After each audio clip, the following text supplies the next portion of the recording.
সবজি খেতে আমি একদম পছন্দ করি না, কিন্তু এইভাবে যদি বাঁধাকপির ঘাটি রান্না করা হয় একদম এক প্লেট ভাত চেটে পুটে খেতে পারি। আসসালামু আলাইকুম, আশা করি সবাই অনেক বেশি ভালো আছেন। আজকে আমি আপনাদের সাথে শেয়ার করছি বাঁধাকপির ঘাটি কিভাবে রান্না করছি সেই রেসিপি। শুরুতে আমি চুলায় প্যান বসিয়ে নিয়েছি। আমি এখানে প্রায় 200 গ্রামের মতো চিংড়ি মাছ নিয়েছি, ভালোভাবে ধুয়ে পরিষ্কার করে হলুদ মাখিয়ে নিয়েছি ভাজার জন্য। চুলায় আমি প্যান বসিয়ে নিয়েছি, তেল দিয়ে দিলাম। সেখানে একে একে আমি চিংড়ি মাছগুলো দিয়ে দিচ্ছি। সম্পূর্ণ চিংড়ি মাছগুলো আমি এভাবে দিয়ে প্রায় 4 থেকে 5 মিনিটের মতো ভেজে নেব। চিংড়ি মাছ খুব বেশি ভাজতে হয় না, খুব বেশি ভেজে ফেললে এটা রাবারের মতো হয়ে যায়। এভাবে আমি উলট পালট করে চিংড়ি মাছগুলোকে তুলে নেব। চিংড়ি মাছ ভাজা আমার হয়ে গেছে, এবার আমি তুলে নিচ্ছি। সেই তেলেই দিয়ে দিচ্ছি আমি 4-5টি এলাচ, সেই সাথে লবঙ্গ এবং গোলমরিচ। আলতো করে একটু নাড়িয়ে নেব। এবার অ্যাড করে দিচ্ছি মাঝারি সাইজের একটি পেঁয়াজকে আমি কুচি করে নিয়েছিলাম। সেই পেঁয়াজটা সম্পূর্ণটা আমি এখানে দিয়ে দিচ্ছি। পেঁয়াজের সাথে তেলের সাথে ভালোভাবে মিক্স করে নেব। পেঁয়াজের কালার চেঞ্জ হওয়া পর্যন্ত আমি একটু ভেজে নেব। দেখতেই পাচ্ছেন পেঁয়াজের কালারটা চেঞ্জ হয়ে গেছে। এবার আমি এখানে দিয়ে দিচ্ছি 6-7টি কাঁচামরিচকে আমি চপ করে নিয়েছিলাম।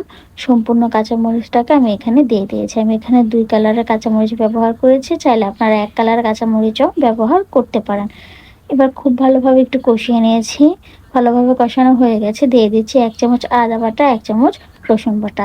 আদা, রসুন, পেঁয়াজ, কাঁচামরিচটাকে খুব ভালোভাবে মিশিয়ে নিচ্ছি। ভালোভাবে কষানো আমার হয়ে গেছে। এবার আমি দিয়ে দিচ্ছি 1 চামচ জিরা গুঁড়ো, 1/2 চামচ মরিচ গুঁড়ো, 1/2 চামচ ধনিয়া গুঁড়ো, 1/2 চামচ হলুদ গুঁড়ো, 1 চামচ লবণ। মশলাটাকে খুব ভালোভাবে মিশিয়ে নিচ্ছি। লক্ষ্য রাখতে হবে মশলাটা যেন কোনোভাবেই পুড়ে না যায়, কারণ আমি এখানে কোনো রকম পানি ব্যবহার করব না। এবার সেই মশলায় অ্যাড করে দিচ্ছি আগে থেকে ধুয়ে পরিষ্কার করে নিয়েছিলাম বাঁধাকপিটাকে। আমি চিকন করে কেটে নিয়েছি, সম্পূর্ণ বাঁধাকপিটা আমি এখানে দিয়ে দিয়েছি। এবার ভালোভাবে আমি নাড়িয়ে চাড়িয়ে নিচ্ছি, সম্পূর্ণ মশলাটার সাথে খুব ভালোভাবে মিক্সড করে নিচ্ছি। খুব ভালোভাবে মিক্সড হয়ে গেলে আমি প্রায় 5-6 মিনিটের মতো এটাকে রান্না করে নেব। এবার আমি অ্যাড করে দিচ্ছি মটরশুঁটি। মটরশুঁটিটা সম্পূর্ণটা আমি এখানে দিয়ে দিচ্ছি এবং ভালোভাবে বাঁধাকপিটার সাথে মিক্সড করে নিচ্ছি।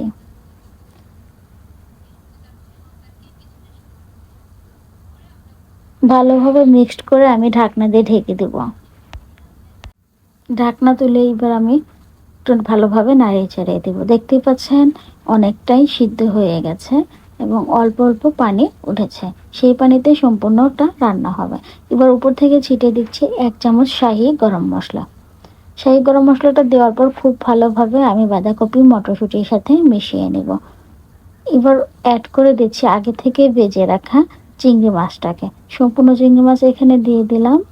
এবার চিংড়ি মাছটা দেওয়ার পর খুব ভালোভাবে বাঁধাকপির সাথে মিশিয়ে দেব উলট পালট করে। ভালোভাবে একটু নাড়িয়ে চাড়িয়ে নিচ্ছি। এবার আমি প্রায় 5 মিনিটের মতো ঢাকনা দিয়ে ঢেকে রান্না করব একদম লো আঁচে। এই তো লো আঁচে রান্না করে নিয়েছি আমি 5 মিনিটের মতো। একটু নাড়িয়ে চেড়ে নিলাম। আর এরই সাথে রান্না করা হয়ে গেল আমার বাঁধাকপির ঘাটি। বাসায় কে কে এইভাবে বাঁধাকপির ঘাটি রান্না করেন অবশ্যই কিন্তু কমেন্ট করে জানাবেন। আর যদি এই বাঁধাকপির ঘাটি রান্নার ভিডিওটা আজ প্রথম দেখে থাকেন অবশ্যই কিন্তু বাসায় ট্রাই করবেন। ভিডিওটি ভালো লাগলে অবশ্যই লাইক, কমেন্ট, শেয়ার, সেই সাথে আমার চ্যানেলটি সাবস্ক্রাইব করতে একদম ভুলবেন না। সবাই অনেক বেশি ভালো থাকবেন। আল্লাহ হাফেজ।